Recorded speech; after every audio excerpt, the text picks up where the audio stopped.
Hey, this first video is over section 1.1, lines in the plane. I actually want you to get your books out and turn to page 3. And this section condenses probably an entire chapter in Algebra 1. So it goes over all kinds of things, and you're just reviewing these things. Review the definition of slope and the slope formula, and pay attention to slope formula being change in y over change in x. And we find change by subtraction, so that's why it can be called that, change in y over change in x.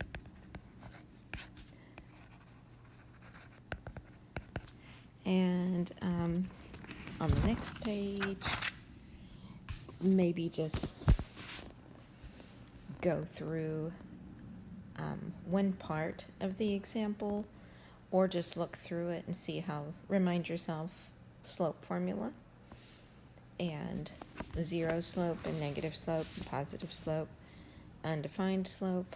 Remind yourself of those things.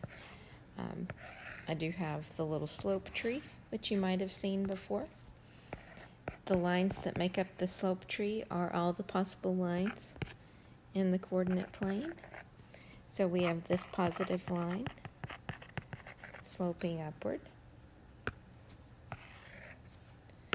We have this negative slope line sloping downward. We have this zero slope line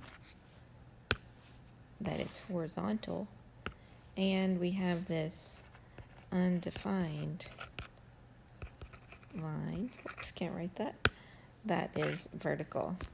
And I like to think about up and down is undefined. So this vertical line, up and down, both starts with U, helps you to remember the undefined. I would like for you to just keep going through this section. You don't have to take a lot of notes on this. I'll do a few examples the next day.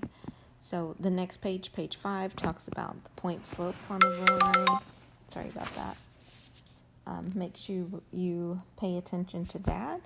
That may be a new thing for you all. I love the point slope form, but I believe your teachers in the past have been more into slope intercept,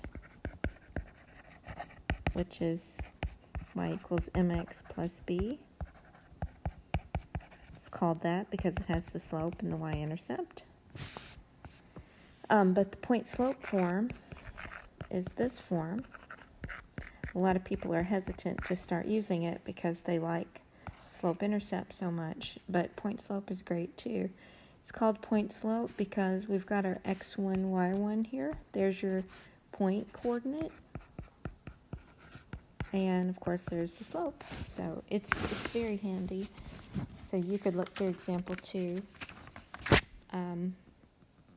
Flip over, you could sort of read through example 3. I'm not spending days on this because you've spent weeks on this in the past. And then on page 7, example 4 reminds you of how to use slope-intercept to graph lines. First you plot the intercept and then you do the slope. Page 8 gives you 5 different equations. The box in the middle of the page, it's your general form, ax plus by. I always say equals c, but they've got plus c. A vertical line, a horizontal line, slope intercept, and point slope. And then page 9 reminds you parallel lines have the same slopes and perpendicular lines have negative reciprocal slopes. I guess I'll back up to page 8 real quickly. If we wanted to graph x equals 3, then on the coordinate plane, we would go to 3 on the x-axis, and it's this line through the 3 on the x-axis. That's because every point on this line has 3 as its x-coordinate. Like, whoops, this is 3, 0. This we could say is 3, 5. This is 3, -2. That's why this is the line x equals 3, because all the x's are 3. And the line y equals 2 is similar. It is the line that goes through 2 on the y, and it crosses it. It's called y equals 2 because this is like 0, 2. And we could say that this was 4, 2. And maybe this is -3, 2. All the y's are 2. So the line y equals 2. And back to parallel and perpendicular. Perpendicular slopes. If I know one of my slopes is 2/3, I want the slope of a line perpendicular to it. Just remember that you have to have the opposite reciprocal.